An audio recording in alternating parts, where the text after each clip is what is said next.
and welcome to Third and Wine.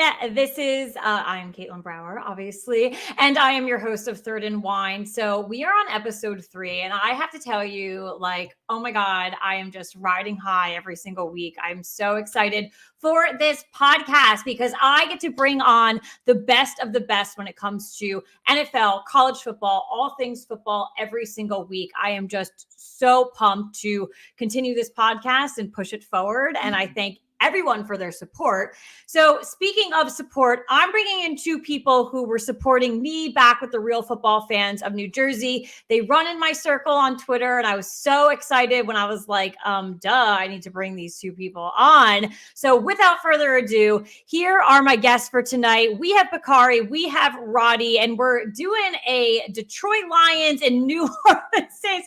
I love the flag, honestly. That is just amazing. And must I say, the 3 of us have phenomenal setups. You know, Pacari, you're all decked out in Detroit. Roddy, you've got your Georgia stuff back there. We're a little upset about that, but you've got Saints. I'm here with all my Bama gear. So I am so excited. Thank you both for joining me on this episode of Third and Wine. And I would love for you both to take a second and to introduce yourself to our audience. I'm going to bop you guys up to the top because you are the focus tonight. So over to my left, Roddy, I see you. Can you go ahead and introduce yourself to my audience? Yes, I am Roddy. I'm here in Atlanta, Georgia right now. I'm a Saints fan. I know that's like, how did that happen? How did that But let them know? yeah, well, to be honest with you, I moved here in 2004. So I, wasn't really into football, and I was 7 years old, so I was super young. I'm only 25. So I was, totally into the Michael Vick thing. I was asking my dad for cornrows. I had the shoes, I had the jersey, I had everything. So I was cool. Everything was going well. And then, he kind of, got caught fighting dogs. So, all of that, disappeared very quickly. And I was like, man, I just need, I didn't really appreciate the Falcons. I was young, I was upset. So, I strayed away, and I said, what better than a fan base that, in my opinion, the Saints have the best fans in the whole league, to me, of course. But I can see them every year too, so it's even better. So yeah, that's how I, pretty much became a Saints fan. But my Georgia fandom is that's the first college football game that I've ever went to and just fell in love instantly. Sure, you have the same experience with, that school. But that's me. Just a sports fan in every sense of the word. And yeah, I'm happy to be here. Thank you for having me. Absolutely. And real quick, can you let our followers know where to follow you? Yes. So the at that I have right here, the Players Ball 1, that's the at for my own podcast, the Players Ball Podcast. You can catch that on YouTube. I release episodes weekly, so there should be one coming tomorrow for y'all, kind of discussing everything with the NCAA tournament that is starting up a little in a second here. So yeah, it's going to be a good episode. So make sure to follow me there, and then you can follow me at my personal account at Roddy404. Awesome. Well, thank you for joining me tonight. I appreciate it. And listen, Pacari, I'm excited to have you here because you are a diehard Detroit Lions fan. And I got to tell you, I have such a space in my heart for the Lions. I really do. And if anything, I'm pushing for them year after year. So I love your dedication. I love that you're a Lions fan. So can you go ahead and introduce yourself to the audience? Yes. Like you said, I'm Pacari Woodland, Lions fan through and through since birth, born and raised in the city of Detroit. Love everything Lions, everything Pistons, Red Wings, Tigers. Michigan fan, go blue. Just here to support my friends. Love everything about sports. Diehard sports fan. Everything. Try to get to a game whenever I can. Kind of hard these days with 2 kids, but try to fit it in when I can. But yeah. You guys can follow me right there, LL Cool P on Twitter. I'm on Instagram also at Pacman Woodland. It's just a bunch of dad content, sports, funny stuff, memes, and also supporting my friends in all of their endeavors, their podcasts, their videos, everything. Awesome. Well, thank you as well for being on. And you're right. I love that you threw out there that there's dad content, there's memes, there's things, Because listen, we'd love to be all football. I wish my life was all football, but it's same. not. We've got so many other things going on. So it's great to see everything that the both of you are doing. So let's go ahead and get into this episode. So real quickly, I just want to run through, the latest in free agency, and that's pretty much everything that's gone on this week. And if I missed anything, people, you know how crazy it's been the last 3 weeks. This is probably one of the most hectic free agencies I've been. I know it's been crazy. Yeah. Movement left and right. It's shocking movement left and right. So I'm going to read off some names here, and then you guys just kind of, let me know how you're feeling about them. So Elijah Moore is going over to the Browns, but that's okay because McCole Hardman over to the Jets. We got Adam Thielen going to the Panthers, Damian Harris is to the Bills. Devin Singletary is going over to the Texans. And then also with the Texans, Dalton Schultz from the Cowboys is going over to the Texans as well. So those are the big names I pulled out from this week. Any initial thoughts from the two of you here on that list? It was crazy. Like I'm surprised that the Texans are, stocking up as many. They're players making moves. When everybody knows they're still going to be terrible. But, it's fine trying to get people into the stadium. I get it. I understand. Yeah. But I was really surprised by Damian Harris going to the Bills. That kind of shocked me when I was like, I felt like the running game was like, all right. But when I saw that, especially inside the same division, I was like, okay, I see y'all. Yeah. Yeah, I feel you. Yeah, I think the number one that kind of surprised me was the Panthers giving Adam Thielen that money. He's on the other side of 30. He hasn't been a true number one since he's been there. I mean, everybody sees what Stephon Diggs is doing now in Buffalo. So we can assume that, he's kind of number one guy in there. He's a slot receiver as well. I don't really know what that does for them. Obviously, there's a lot of talk that CJ Stroud is going to be the guy that they pick, and he had his pro day. I think it was yesterday too. So it'll be interesting to see what happens with that. That was probably my number one where I was like, I don't know about this. Yeah, I mean, definitely for sure. I knew Adam Thielen was obviously going to make the move. I agree with you in the money part. When it comes to Damian Harris, the Patriots already lost Jacoby Meyer. And I honestly think that they now are losing to, offensive minds on a team that we always joke about Bill Belichick going to the local Walmart and getting the cashier and playing on their team. But Uber drivers. They're making plays for them. And you have a young, quarterback in Mac Jones that's still trying to find his way into the NFL, how he fits in with the structure he had at Alabama, bringing it over into the pros. Why are you pulling guys like that away from your team? So again, it is the free agency, so anything's fair game. I just always wonder, with what we've been seeing over the last 3 weeks, I want to see how hard their original team actually was in trying to keep them in their organization. And if the Patriots didn't try hard for both of those players, that alarms me. That really does, because now we're looking at a Patriots organization. I'd love to read the roster right now and be like, who? On top of being like, who normally to them. Right. And I mean, it's almost as if it's sacrilege to say, like, post Tom, Bill hasn't made a lot of great decisions. No. Like, if we're just looking at it at face value, and I understand he has the cachet to make some mistakes in his career, but I think he's still fully realizing how much he didn't have to worry about that side of the football. Because, we have, Jude, our friend, that's a Patriots fan. He already pre-expects that they're not going after the big offensive targets. They're not going after Lamar Jackson. You can already expect that. They're going to get, like you said, the cashier to give you 900 yards on the ground. And then they're going to get, a kid from Iowa that's a linebacker who's just going to have the best season of his life. So we really, if you're a Patriots fan, I would start putting some heat on them. I really would. Yeah, absolutely.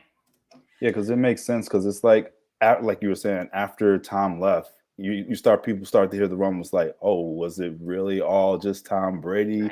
Like, how is he going to be now that Tom Brady's gone? And I feel like he's still trying to navigate that, especially like you said with Mac Jones and then the ragtag bunch of people he has on offense. Yeah. And I think that you're absolutely correct. Both of you, the clock is ticking. It's been how long since Tom Brady has moved on, obviously. Mhm. I think Mac Jones can succeed, but if you got to help him, you got to work with him. So, and we're in an era now. I mean, just speaking from experience with Alabama quarterbacks have never succeeded in the NFL. And you've got 3 kids, a 4th one coming. Run with it, people. Run with it as much as you can. So I definitely I agree with you both. People are really going to start questioning what he's doing. So I'm looking forward actually to the Patriots in the draft and seeing what they're capable of. And we'll have to see for sure in a short amount of time with that draft right around the corner. But we will get to draft talk later for the 2 of you. But speaking of the NFL draft, let's get into some quick just stories around the NFL this week. Just announced today, great timing, Pacari, 2024 NFL draft is in Detroit. Are you going to go? Yeah, and I'm dragging however many kids I can down there with me. It's a family affair, honestly. Yeah. It's been really cool. I'm gonna take a picture of it next time I'm downtown. They've had an archway downtown with the countdown on it. So we've been hip to it for a little bit, they just let the world know. But it's really cool. It's like a little archway downtown off what we're saying, like NFL draft 2024 with the countdown. I'm like, all right. Yeah, come to my city. Let's see how it is now. I love that. And with truly too, like such a dedicated fan base, as I said earlier, about you and for a team that I've been pushing for a very long time. So I love to get the excitement there. It's on my bucket list to go to a draft. So we'll see one day. It's going to be a little closer than that, but we'll see. All right. So some other things going on, in the NFL. So the Bucs actually released kicker Ryan Succop today after 3 seasons with the team. Bryce Young has had his Pro Bowl today. His Pro Day today. He'll probably go to the Pro Bowl later in his life. He visited with multiple teams before his Pro Day. And then speaking of Pro Days, you also mentioned CJ Stroud, but Cam Newton showed up at Auburn's Pro Day, and Shannon Sharp called him random, and Cam Newton is pissed about it. That is my biggest question mark of the week. Cam Newton, what are you doing? Maybe he saw that Daniel Jones is making $40 million a year now, and he was like, oh my goodness, I want back in this game. I want $40 million. But to me, I agree with Shannon Sharp. Cam Newton, you are so random. What are you doing? And just show up to a pro day? That's where you show up to try to make it back in? That's my question, Caitlin. We are SEC football fans, so we're very experienced on the type of season that Auburn had this past season. Right. And we're experienced with everything that's going on, with the coaching hires and all of the fan base and how they feel about it. So knowing that and knowing they had the season they just had, you want to come and steal the shine and throw, by the way, the throw that everybody's talking about. It's the funniest thing. It's the funniest thing I've ever seen in my life. And I love Cam as a Georgia fan. What we had to endure, Caitlin, we had to respect it. He forced us to respect him. Okay. So I get it. But he's like, there's not 32 quarterbacks better than me. So he's not trying to. There's backup quarterbacks that are better than him. Exactly. He's not just trying to get into the league. Like, he thinks he can start. And look, I want you to be confident in yourself as an athlete. I understand that until you're physically enabled, you're still going to feel like you can play. But come on, bro. Come on. You're an entertaining dude. You can do media. You can come sit with us. Do something. Like, he can just go be on like ESPN or like FS1 or something, make you a couple $1 million, talking your talk, dressing all fancy like you like to. Yeah, dress crazy as you want. I don't. But when he said 832 people in the league better than me, I said, "Oh, Cameron, no." Who? And there's a new wave of quarterbacks coming in that are better than you. Just stop. I just thought it was so silly, and we always see that kind of, I think every so often, like someone tries to get back into like the mainstream media and like they try to make themselves, be aware of me and things like that. And he's just, he pokes his head in every so often. And I'm just like, I want to bop him down and be like, just stop. Just get away. Stop. And he's an Atlanta legend too. He's an Atlanta legend too. So I love him. I do. But come on, bro. it's just like enough at this point. So that was definitely my biggest takeaway from the week. But there's clearly a lot going on in the NFL still. Free agency is still popping, obviously, as you can see. So my recommendation to everyone is just keep your phone open constantly, refresh Twitter, go on Instagram, follow Ian Rappaport, Adam Schefter, follow the NFL, and just because there's so much going on. And my recommendation for tracker for free agency is Fox Sports actually has a really good tracker going on. It's to the minute, it's to team too. So your team gets updated in real time. They have a great NFL free agency tracker right now. So definitely keep updated there. But all right, back to free agency. So I think it's so interesting bringing you guys on as a Saints fan and a Lions fan. So the both of you have done, some moves in free agency so far. I want to, tip my hat to both organizations. I think you've done some, very reasonable things. Maybe only one or two question marks thrown into the mix. But I think one of the biggest things is I'll read it off actually as it'll be Roddy and yours. A nice little swap you had between a player going from one team to another, and we will get to that one for sure. I saved him for last. So, Pacari, let's start with Detroit. So I'm going to read off the moves you've made so far. So you've got cornerback Cam Sutton, linebacker Alex Anzalone. I'm really bad at pronouncing names. Anzalone, sorry. Yeah. Running back. It's fine. Yeah. Running back David Montgomery, which I think is a big win for you. And then another W for here too, Chauncey Gardner-Johnson. So thank you for taking him from the Philadelphia Eagles, because I'm sick of that person shutting.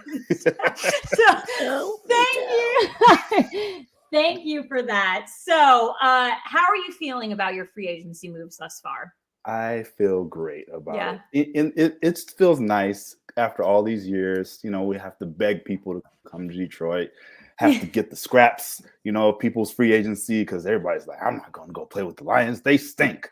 And so you don't nice. Stink, though. That's the thing. I know. Like, and it's great that people want to come here. We got players that are willing to take less money and re-sign with us.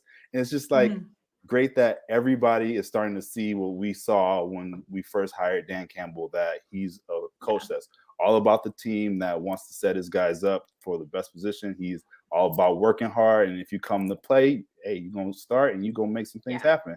And so it's just nice to finally see that, the GM and like the management and ownership is all on the same page, and, not having to every year say, fire this person, fire that person. It's just nice for once. Listen, I feel you deeply. I personally get you on that one. It does feel great to not come to a season and be like, all right, we're just firing everyone and we're going to figure it out. I very much, give a lot of credit to the Lions, right now with free agency. And again, you're another team. You both are teams. I brought up the Patriots earlier that I am looking for in the draft to see what you are able to do. I'll get into the Saints in a little bit as to why I'm looking at them closely. But, with the Lions, I think you bring up a good point. Like, are people questioning coming to this organization because of the seasons that you've had previously? But for me, it's what you just said. You guys are currently building upon things, and you're seeing the success. Even 2 seasons ago, you were coming down to the wire on every single game. Like, even if it's ending, with a 500 record or right underneath it, you're not showing that that's the type of organization or team that you are. You're in games and you're losing them at the last minute. But now you pulled through this last season. I picked you guys going to the playoffs this year, making a run for it. But sincerely, just as a football fan and watching and seeing. So now I'm very pleased to see what you guys have done in free agency. I'm looking forward to the draft, because I believe in Dan Campbell and I believe in your organization. And I think you can go back to, days where, Megatron was really putting up a show for, I know I miss him so much. I know, but really putting up a show. And, when people saw Detroit on their calendars, they were like, oh shit. So I think it's going to happen again. I think people probably thought that this season too. Yeah. So very exciting free agency thus far. There's still moves to be made, I'm sure. But again, the draft is TikTok. It's coming right around the corner. So I'm excited to see that. Me too. All right, Roddy, let's get into the Saints. So you've got a 2-quarterback situation right here with Derek Carr and Jameis Winston. You got both of them. You got tight end Juwan Johnson, defensive tackle Kalen Saunders, and this is what I saved for last. Jamal Williams. Treat him well. Is now on the Saints. So obviously, Roddy, I'll give you a chance right now to go through your free agency moves so far, but then I would love for you, the two of you, to talk about Jamal Williams. So yeah, for sure. So we got a quarterback. I guess we should start with that. You got two? Well, you've got three technically. yeah. I was about to say, with the Saints, anything can happen. I always say, yes. There hasn't been a boring Saints offseason, I think, since like 2016. It's either our quarterback is flirting with retirement. Yep. We got screwed by the referees. Yep. They're, players going to Vegas and getting arrested and, having cases. So there has not been an uninteresting Saints offseason in a long time. Quite the offseason. Yes, definitely so. And they've all been consecutive, so it's even worse. But I think that Derek Carr, although I was not impressed with what he did last year, I do think that, a organization that is competent like ours, that can put good players around him, is going to make him a little bit better. I think he is more of a floor raiser and not a ceiling raiser, which means he can, be good, but he just has to be good enough. Okay. And with Michael Thomas coming back, he restructured his money, so he's not going to have as heavy as a cap hit. And I think that'll be beneficial for him. We found a diamond in the rough in Rashid Shaheed last year, a guy, I think we got him in the 4th round of last year's draft, a rookie. So he's been balling. Obviously, we know what Olave is going to do as long as he's on the field. He's probably going to turn into the best wide receiver this year. So I think what we're doing is, good so far if we're talking about offensively. And then when we get to Jamal, I mean, Pacari, this guy's crazy, man. I don't know if y'all saw his introductory press conference. Oh my God. He is the weirdest person. So I did not know. No, I do love it. I did not know he was like that until this year. He had something like a press conference, it was after the season, or maybe it was right before the end of the season. Maybe it was December timeframe. And I'm watching this video and I'm like, holy shit, this guy is so weird. So weird. Such a dork, a nerd. And I was like, oh my God, I would have never, because and that's the beauty of it though. That's the beauty of the NFL and the players that are out there and people that have, so many types of interests and so many different skill sets. He is a Pokemon nerd till the day he dies, but you put him in an NFL uniform and he will literally run all over you. And he is horrifying on the field. So I was dying. That first interview I saw with him, I was like, oh my God, what a weirdo. And then the Saints introduction thing, I was like, this guy, I can't. I mean, I don't know if you remember, Caitlin, but even on Hard Knocks last year when he was giving that a hype speech or whatever, about how last season, everybody, underrated them and doubted them. And, he felt like he wanted to give everything to this upcoming season. And he started crying in the middle of the speech. So this is a dude who loves football. He does, honestly, and I can see it. And he's just a tremendous player. But, it brings to the question, this was one of the most shocking, I think, moves in free agency I've seen this season. I really did not think he would leave the Lions. Point in case, Roddy, what you just said right there, the devotion he had to his team, the love he has for football. Obviously, I knew he was a free agent. This free agency list is, one of the most attractive free agency lists as well. I think that's why it's been a crazy 3 weeks for us, because it's the list of free agents, going into the 2023 season. It's great players there. So that's where I questioned before, teams, how hard they fight to keep him. So Pacari, I'm sure you're hoping that they did fight hard. I blame his agent. Okay, you can always blame the agent. You could be like Lamar Jackson though. Don't have a fucking agent. So So, like, Yeah. what I've heard and what I've read about it is that the Lions want a deadline because of what I talked about before. We didn't want to end up with like scraps at like Right. running back. So I'm pretty sure they told his agent, "Hey, we want you to have a deadline. If you want to come back to us by this date, here's the offer we're taking us." And his agent was probably like, "Nah, we can get more on the open market." Yeah. And they were like, "All right." And then the Saints came out. I was just like, okay, if he were to go to a team, I'm glad it's like the Saints. I'm like, how can you not love the Saints? You got Alvin Kamara there, Michael Thomas there. You got Derek Carr coming back. I was like, that's Alvin fine. Kamara is I'm probably okay. not playing And then they this play each season. other this year, so I get to watch them. I might. Yeah. Hey, I'm gonna see how cheap flights are to ATL. I might be at the game.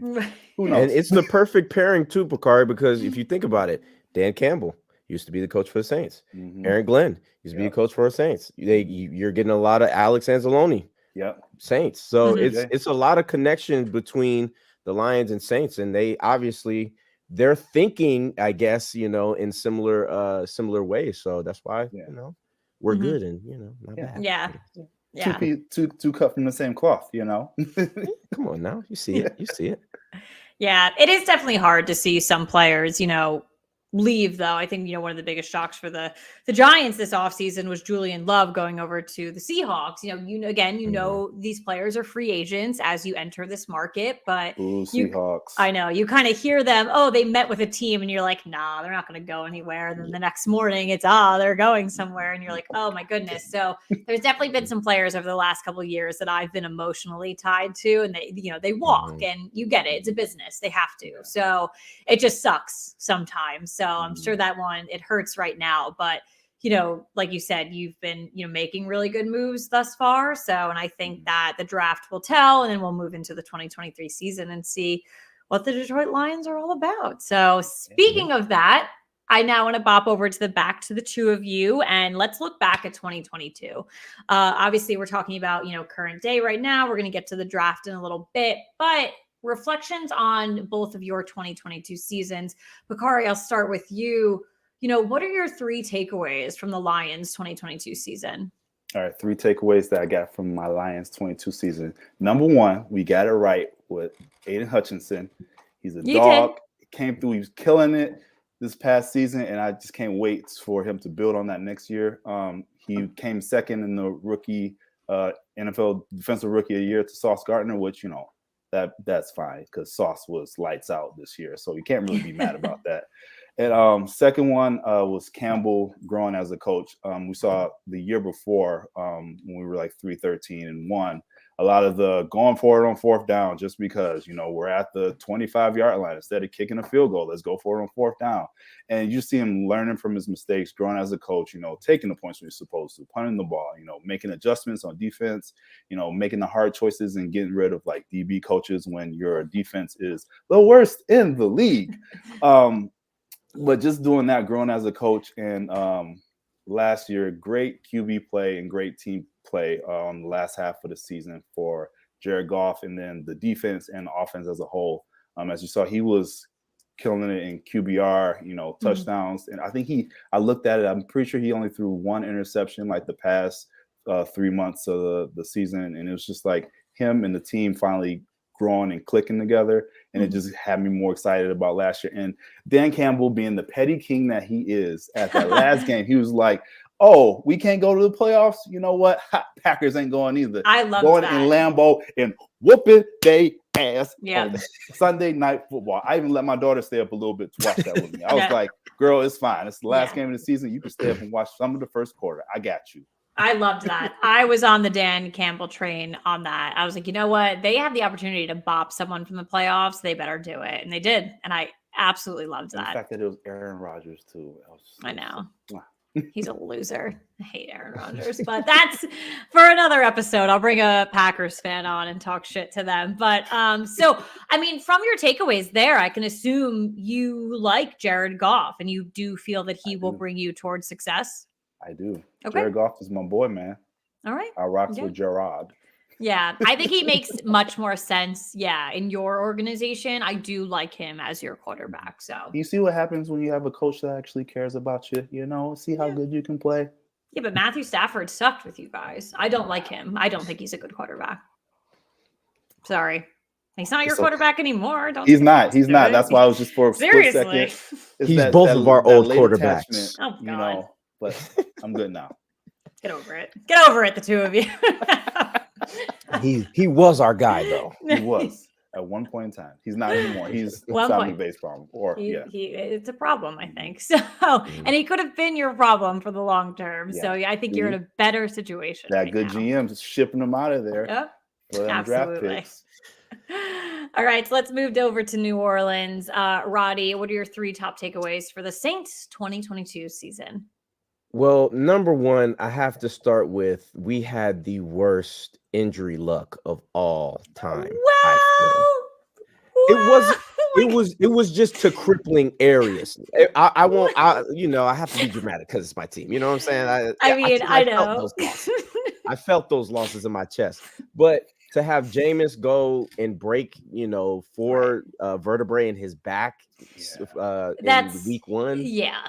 Like, Marshawn Lattimore missing 8 games with a lacerated kidney. Obviously, Michael Thomas, So we're talking about like unique injuries. That's what you're talking about, not just like your entire wide receiver cores get out and like all of that. Because like, I'm sorry, I know a couple Whose other team teams. did that happen to? No! Look, I was talking about your this tight the other end got day. their eye ripped out. Sorry, like, I don't know who you're talking. Yeah, definitely. So it could be worse. It could be worse, definitely. So unique injuries, yes, okay, yes, injuries killed us. I felt like we definitely hurt from that. Not saying that Andy Dalton, was terrible, but he was just okay. So that could have been better. That's like the definition, I think, of Andy Dalton. He's okay. Not terrible, but you would prefer something else. He's okay. Kind of like Chipotle. Anyway, but number 2, number 2, I think, and we were just talking about free agency, and I didn't talk about the defense. So the defensive line had to go. Okay. Every single one of y'all go, leave, be on another team, find different opportunities. Don't really know what the Minnesota Vikings are doing, Pacari, with signing a guy who had half a sack last year in Marcus Davenport and giving him $14 million. And let me also mention that half sack didn't even happen on U.S. soil. Okay? So it doesn't count. So it was a football sack. Okay. So football. Yeah, come on, like it wasn't real. So every single one of you can go. I'm glad we're kind of retooling. We'll get into the future of that position a little bit later in the show, I'm sure. But that was number 2. Definitely did not get any type of pass rush.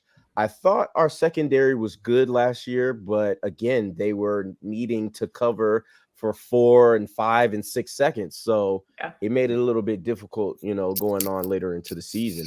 And then I think number 3 is I really think we do need a new offensive coordinator. Okay. Our offense looks like our quarterback is 40 years old with no arm, and there would be no mistake because that was our quarterback from 2017 to 2021.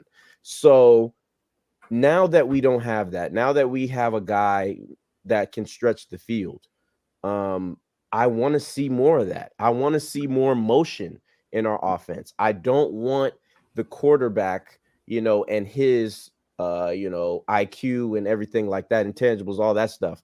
I don't want him to have to get by solely off of that. I want this guy's life to be made easier. And you're seeing all of these new offensive coordinators around the league getting hired because they're using these different things in order to make their offenses successful. So that's definitely what I want. A new offensive coordinator. If I had to fire anybody on the coaching staff, sorry, Pete Carmichael, Sean Payton is in Denver, so you can go be with your boy. Right. Yeah. Listen, I think that's fair. So I brought it up on my last episode of Third and Wine. The Saints were brought up, and something that frustrates me, like looking at that organization, was you literally had just put up a great point. You used to have an older quarterback that was pushing, 40, and your team was acting that way. Why are you still acting that way when Drew Brees is no longer your quarterback? You're trying to update this team and everything like that. that has been my biggest frustration with New Orleans, is that over the last couple of seasons, you haven't done a single thing to update your team. And you rely on big names like Alvin Kamara and Michael Thomas, who actually haven't been doing anything really for you in recent times as well. And we look upon this season, of course, you restructured Michael Thomas.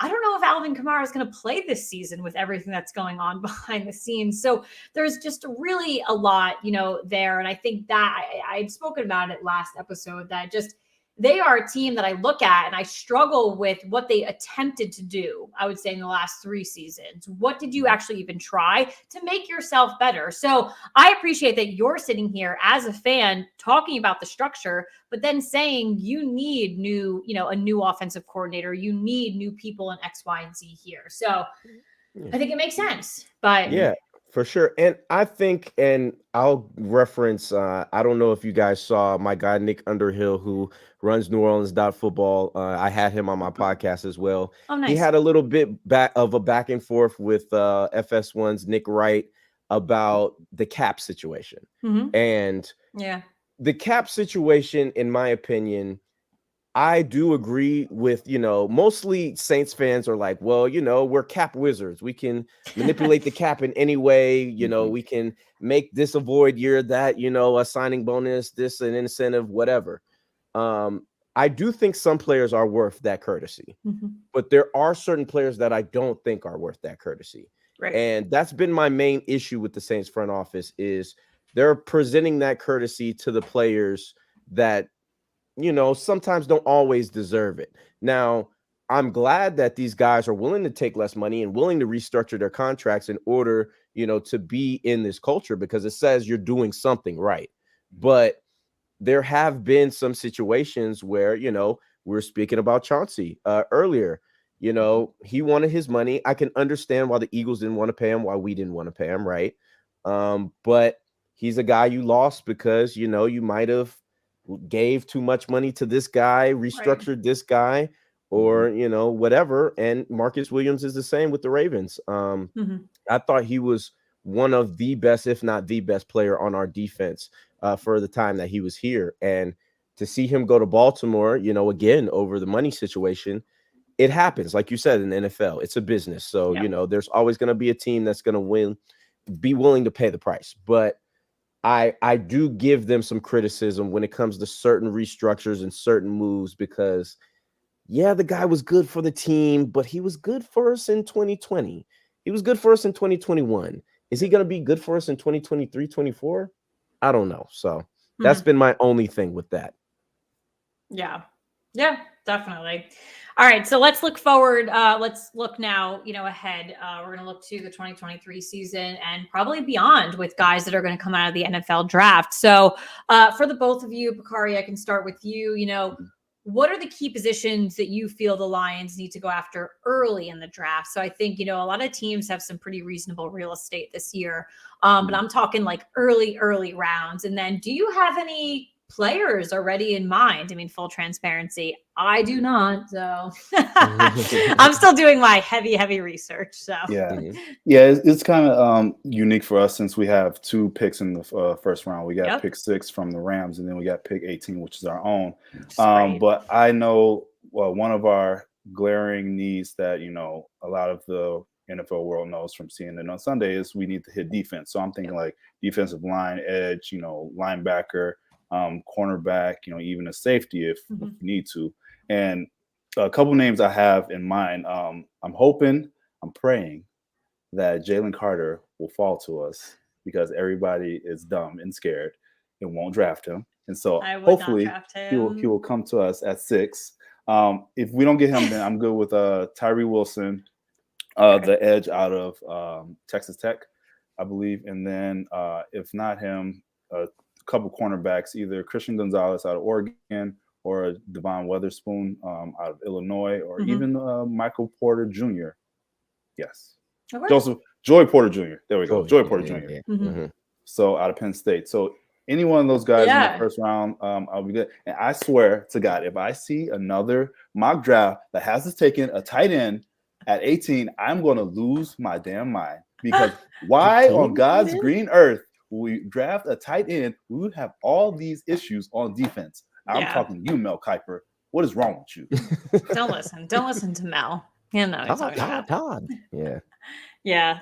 Listen, I think you just listed off a very attractive, group of individuals right there. It's funny that you bring up the tight end thing because with the Giants last year, we got Wan'Dale Robinson early as a wide receiver. And I thought he did great before he got injured this year. But I was like, damn it. Like I kept hearing his name early and I was like, no, we can wait a little bit longer. Like we have our needs, like all this stuff. And they ended up drafting him. And I went on a couple podcasts that week. That week was so busy for me. I was on a bunch of different shows. Yeah. And I went on the one like right before they had drafted him. And I was like, no, we can wait. And not even just for him. Like we could wait for the wide receiver position, just push it out. And they ended up doing it, I think, like live, like while I was on one of the shows. I was like, damn it, like honestly, but it ended up working out. So I understand like you might get frustrated and it might happen for you, but maybe just let it pan out from personal experience. Let it pan out. Like I was so frustrated last year, but I felt the same way you did. I was seeing so many mock drafts and I was like, why the heck would they do that? I think it was we had one of the first picks in the 3rd round, and that's when we got him. And I was like, what? Like, why? Like, we could have waited. Like, so, but listen, I think you just listed off a ton of great guys there. And, your back-to-back is very attractive as well in the first round. I would also be in favor of you guys trying to fish around a little bit and see if you can get even more real estate with one of those 2 picks. Because that's a lot of things that I've been seeing too. Like a lot of people trading. I think I saw one with like the Raiders traded up with us at 6, or like the Colts. Yeah. Like I wouldn't be surprised if Holmes, wheeling and dealing on draft night, traded both of those picks for like some crazy haul. So I'm all for that too. I trust him. I just don't want to see anything crazy. And obviously, if something crazy happens, you'll see it because I'll be mad tweeting about it. So of course, yes, we'll definitely be following that whole weekend. But trust in your GM is super important, especially going into a draft like this. So, Roddy, how are you feeling about the draft? What are some key players you think the Saints need to go after early? And then, do you have anyone in mind? Well, D-line. I was talking about it earlier. Now that everybody, has had a complete turnover, we signed some guys. Obviously, the defensive tackle we signed, his name escapes me right now, but I see them mocked as taking the kid from Pitt, Kalijah Cansey. Is his name. Yep. He's a little bit undersized. I'm not gonna lie, he's a little bit undersized.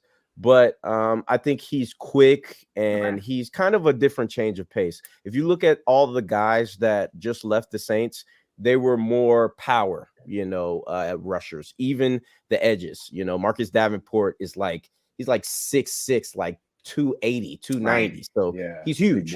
So, maybe they're taking a different approach, going more speed, because these offensive linemen, not only are they big, but they're a little bit more agile. So you're gonna have to have a guy who can, have that bend and have that type of thing. But I mean, if you want, me to tell you where my heart wants to go, I mean, I want Nolan Smith. I mean, I do. Okay, he's good. I loved him since the beginning of his career at Georgia. I think the kid is going to be a star with whoever he goes to. I was mad that he got injured, but I'm sure he'll be fine for the beginning of the season. But that kind of would be the prototype of edge rusher that I would want in an ideal world. But for what we can get, the kid from Pitt, I think will be good. And then I also do think offensive line is going to come up, especially at the guard position somewhere in this draft, just because, and this is a guy who's, really pissed me off over the years. I'm not going to lie to y'all, but Andrus Peat, you can almost schedule him for an injury, and missing 4 to 5 weeks.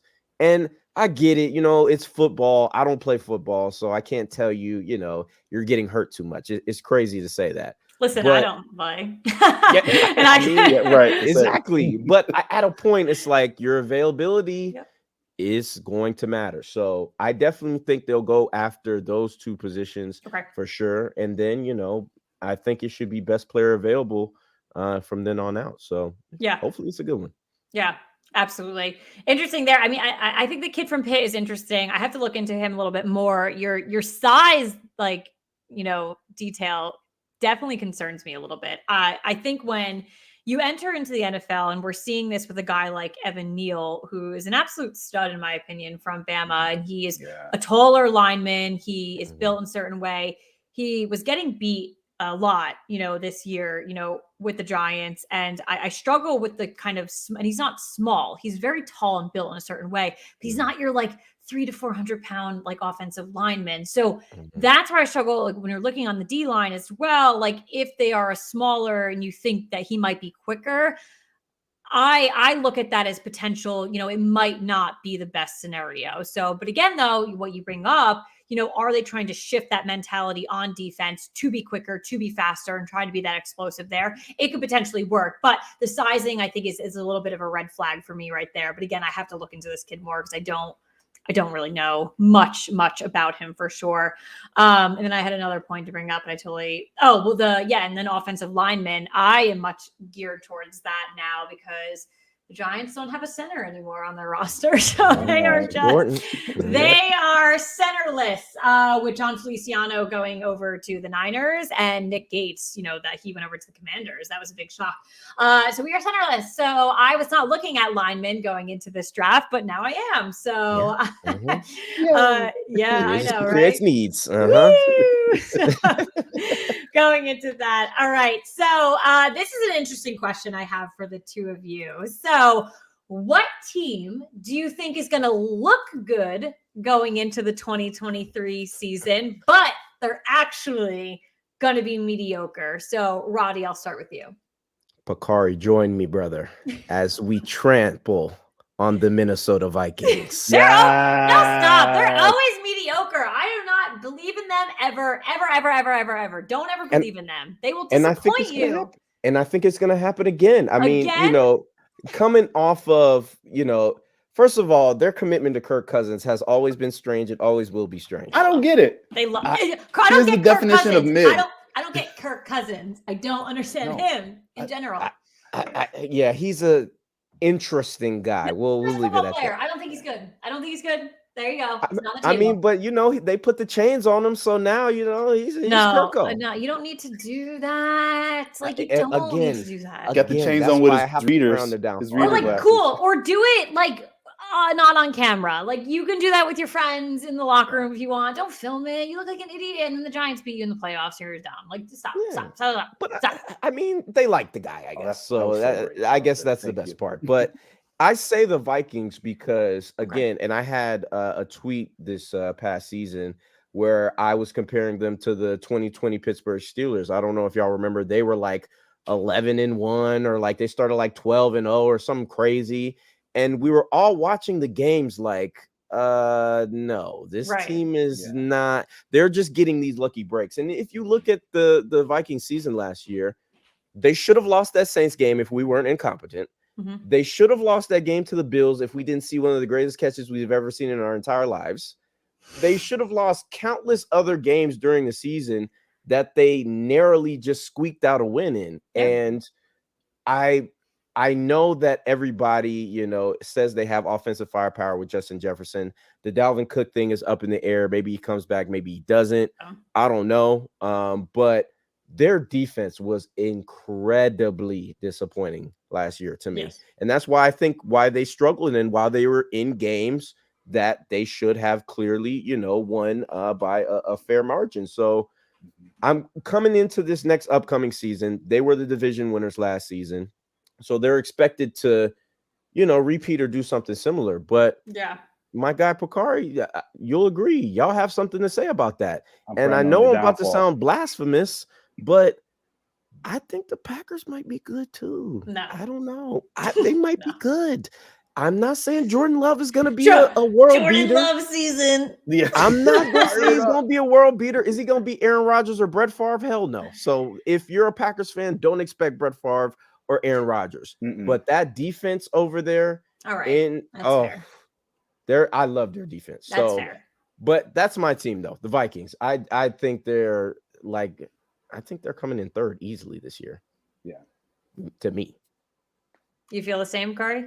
I do. And it's so funny that you said the Vikings because it was between them and another team in the NFC North is the Bears. That's who I think is going to be terrible. Trash too. Yeah. So I think like everybody's getting like, oh, they got DJ Moore. Justin Fields has weapons now. Rah, rah, rah. Justin Fields has to play a game. That's what I'm saying. That's what everybody seems to forget. Like he's still the quarterback that has to throw the ball to these people. Like it doesn't matter if DJ Moore is wide open, if Jordan Claypool's wide or Chase Claypool's wide open, like he's not going to get them the ball. And it's like, I think it's going to be another case of their defense might be pretty good, but it'll be a thing where they'll lose a game like 12-10. 15-9, like because they won't be able to score any points. So they'll make a slight improvement, I think, from last year. Like they might win like 6 games, 7 games, but they're not going to do anything special. It's just another year for Chicago. It's just like don't worry about them. It's fine. Don't. Yeah. Got some love over on YouTube. One of my Giants Twitter fans. Let's go. Thank you so much for tuning in, guys. And obviously, if you are watching live on Facebook, YouTube, or Twitter, pop over some questions, some comments if you have. I've got a couple of more things for these two guys, but if you guys have anything, obviously, go away. Ask away. Fire away. Fire away. I won't sing for you guys. I do like to sing sometimes on the pod. So I know. And this microphone is so intense, though. I feel like it really picks up the sound. It's probably like breaking the sound barrier, my horrendous voice. But so I think it's both, it's interesting, with the Vikings and the Bears. I'm on board with the two of you with the Vikings, and it's just enough is enough. Like, let's stop collectively as NFL fans believing in them, because I've said it year after year. I mean, and it comes down to players too. I don't believe in Kirk Cousins. I got to see it twice this year, that team in and out. The Giants was one game that they totally should have lost in like that first game this past year, but they didn't. But then they ended up losing again because we had their number and we knew exactly what they were going to do. And that's all. We just had to shut down Justin Jefferson, and we did it in both games. Like, and let me tell you, I enjoyed every second of that game. Good. So did I. Yeah. I loved it. Loved it. I even loved the game we lost. We shouldn't have lost it. It was a great game though, but they just, it's too much. I can read them like a book. It's just too much at this point. So I am fully on board with the two of you there. All right. Well, it is that time of the episode. My favorite segment. It is called Whine It Out. So you get to take the stage and you get to complain about anything you want. Whine about it. Let it go and let the people know what you want to complain about. So, Pacari, I know you're very passionate about yours. So you got to start it. You've got your glass of wine. Let the people know. Go ahead, swirl it around, my boy. Whine it. Let the legs hit. Let the audience know what you're drinking too. It's a red wine. So if you're listening to the podcast, I'll explain it to you. It's red. This is a wine for the people. This is a Chianti from the finest of establishments, Costco. Oh, Kirkland do not sleep on Kirkland brand alcoholic exactly. Beverages. So I was doing, my weekly dad shopping at Costco. I'm pretty sure I had to go get more diapers. Love that. And then, you don't just go to Costco for one thing. You have to walk around the whole store. You get everything. Thing, And so I peruse over to the wine aisle and I go, I like Chianti. I mean, this can't be that bad. And I'm like, it was like $7. So like worst case scenario, I just lose $7. So I went, chilled it, went to IKEA also, got me a nice red wine glass, fired it up.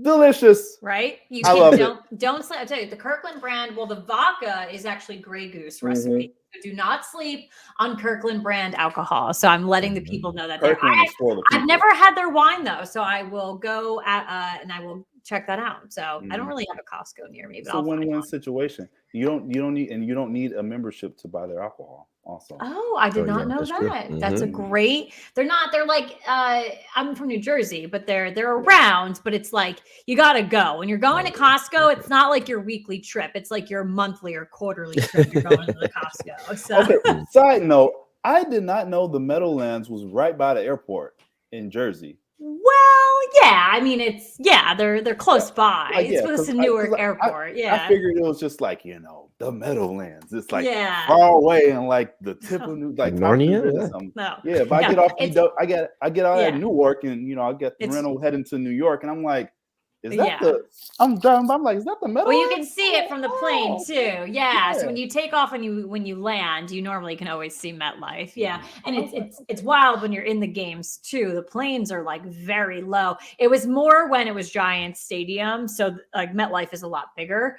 But it's in a different it's like literally like 2 feet over, but with Giant Stadium, it was way more open. And the way that the planes, like I swear sometimes were like literally like right above you. And I was like, as you look out of your left window, I know. you see the Giants versus the Packers. Yeah, no, it is cool, and it's cool lit up at night. So I've taken off and landed a lot within Newark at nighttime. And it's very cool to see MetLife kind of lit up. But yeah, they're very close. And fun fact, the Giants and Jets play in New Jersey, not New York. So yes. All right, I'm going to wind it out. about guys. It's Michigan football. Like, do it. What is John Harbaugh doing? Like, he needs to get it together. And it's terrible because I'm just stuck in purgatory. It's like he's going to keep being Ohio State. He's going to, win the Big Ten championship, and then he's going to get to the college football playoff, and he's going to poop the bed and act like he doesn't know how to play defense or scheme for a team. It's like, what maybe you don't belong in the college football playoffs. Have you ever thought about that? Maybe it might have crossed my mind a couple times, Caitlin.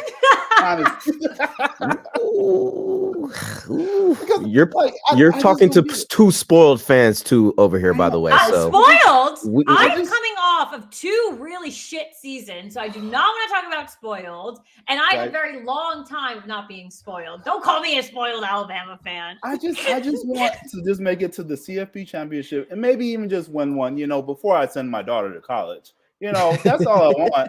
Well, it's not going to happen because now they're going to expand, and then you're just going to get knocked out in the first round like, again. Nope, they played Georgia 2 years ago.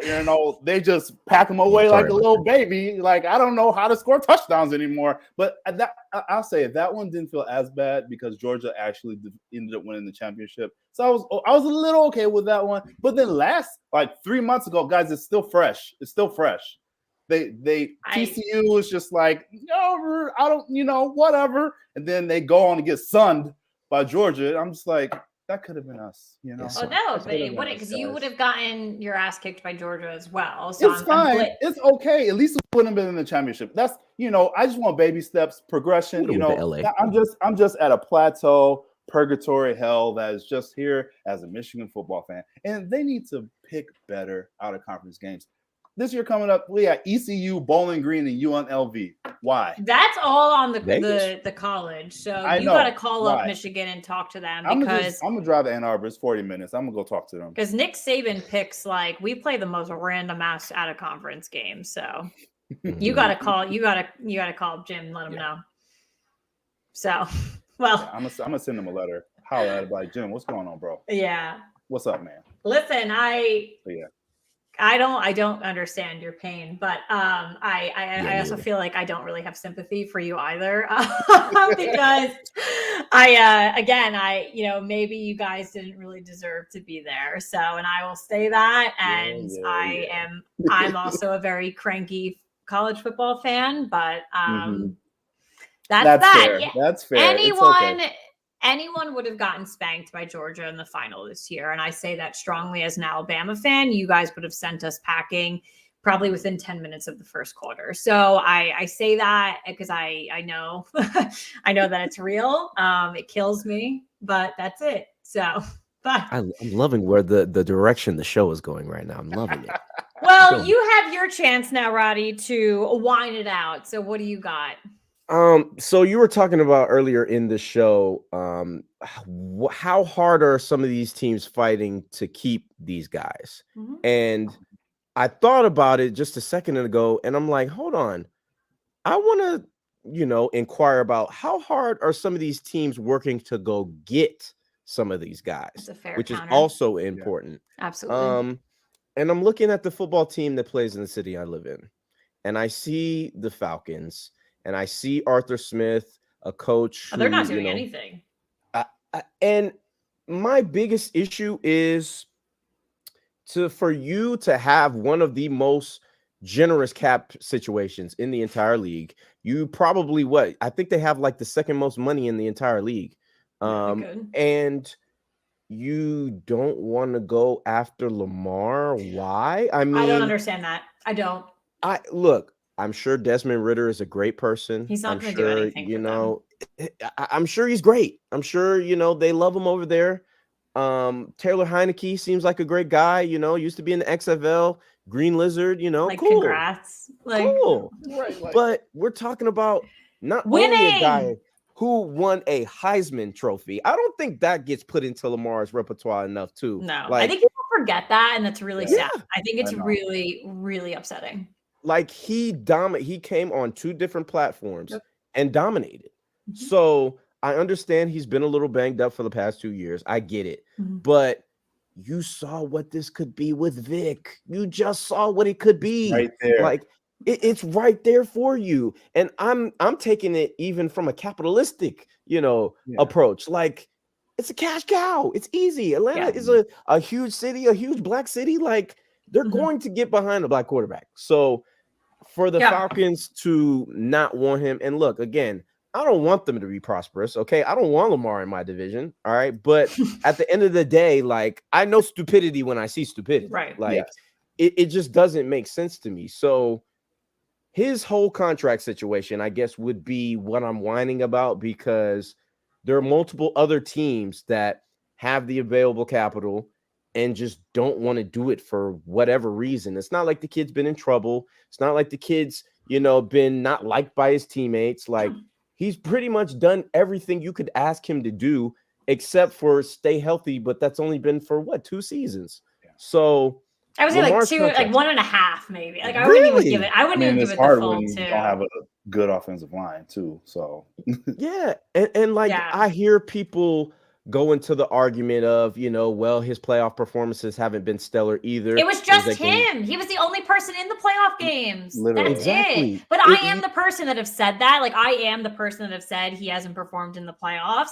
But when I say that, it's the backing up of like there was no one else. Like he was Yeah. the one. Like he can't. Yeah, like push you throw it. and want catch a the balls, too. prehistoric offense to get, it's like driving a Ferrari like 35 miles per hour. Like Yeah. you got the Ferrari. You're supposed to be going fast. You're supposed to be doing new, Right. fun, sexy things. So the Yep. fact that you're not, and the fact that, the entire league, I mean, a lot of people are very hesitant to say the collusion word, but it was just amazing to me how, when the non-exclusive tag got announced, it was like not even 20 minutes later. Oh, There are 4 or 5 teams Yeah, they're like, saying, oh like, yeah, we don't want them. We we're don't good. want them. We don't want them. I'm No. like, huh? Why? that was so weird. Like I don't Yeah. know why that timeline happened. Like just like don't even say anything at that point. Just let him. Like the Yeah. announcement was made. Like I almost thought like this isn't about you as teams coming out and saying you don't want. Like I thought that was very weird timing. So Yeah, exactly. So I get it. And to end it, I agree with the people who say he needs an agent. Okay. I understand you don't want to give your money away to somebody, especially somebody who you don't always know is going to have your best interest at heart. Mhm. But I think it's helpful to get some of this information, like we were just saying, all the teams, leaking out they're not interested. It's good to kind of, have somebody behind the scenes that can leak information, that have relationships with some of these owners, can get a good gist of what's going on around the league and, break it real to you and give you realistic expectations. Right. So I this whole contract situation, the only thing that frustrates me the most is that everybody is acting like it's not weird, Yep. especially Ravens Yeah, fans. I know. And It's I don't know why they continue to act like it's not weird, because it's weird. Yeah. very weird.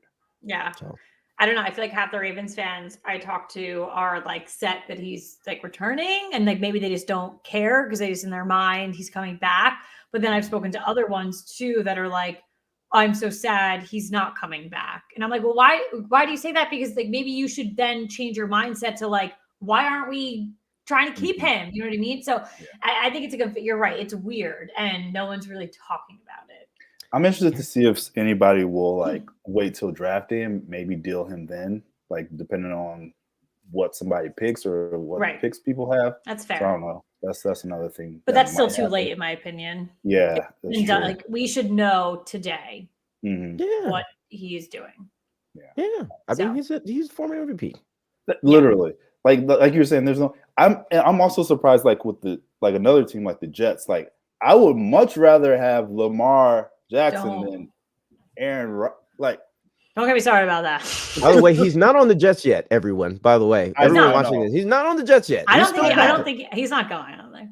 You know That's how what I'm saying. hilarious that would be? But how much? And if I told y'all, this is not factual information. This is hypothetical. If I told y'all that Aaron went on Pat McAfee and just said that he wants to go to the Jets, and there's been no prior discussion with the Packers, there's been no, compensation that's already been arranged, and he just flew out the window because Aaron felt like it when he woke up that morning. Y'all would believe it, right? Yep, 100%. Oh, okay. So, yeah. Yep.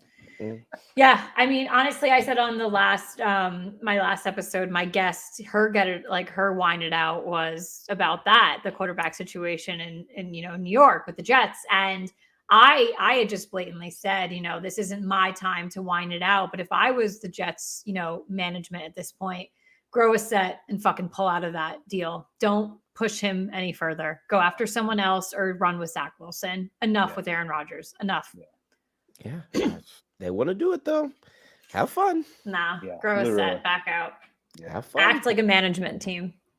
He's a bad apple that shouldn't be on anybody's team. Like he should just go retire and just be a shaman somewhere. I mean, it's probably the best for him. So, Yeah, oh my goodness, what an episode, you guys! I had so much fun talking to you for Me the last too. hour. Like, too, oh yeah. my goodness, this was absolutely incredible. I appreciate the two of you coming on and talking with me. Before we end tonight, please, again, I want our audience to know where they can find you and follow you. So, Pacari, let the audience know where they can find you. Yes, you can find me at LLCoolP, where it's backwards, boom, boom, boom, on Twitter. Also on Instagram, Pac Main Woodland. I'm there having fun, chilling, living life, Come kick it with your boy. Absolutely. Roddy, where can the crew find you? Yes, the Players Ball 1. That is the podcast page. I am the host of the Players Ball podcast, so please tap in. We will have an episode for y'all tomorrow, so be looking for that. And then you can follow me on my personal Instagram and my Twitter at Roddy404. So yeah, like Pacari said. Come tap in. Awesome. Thank you both. And I am Caitlin Brower, and this is Third and Wine. And you can follow me at Caitlin Brower _ or at Third and Wine. We are on all your favorite podcast outlets and Facebook, YouTube, Twitter, and Instagram. Roddy, Pacari, it was an absolute pleasure. Thank you so much Thanks for having joining me. This is great. Absolutely. I will catch you all in the next episode of Third and Wine. Cheers. Cheers, guys. See you. Cheers.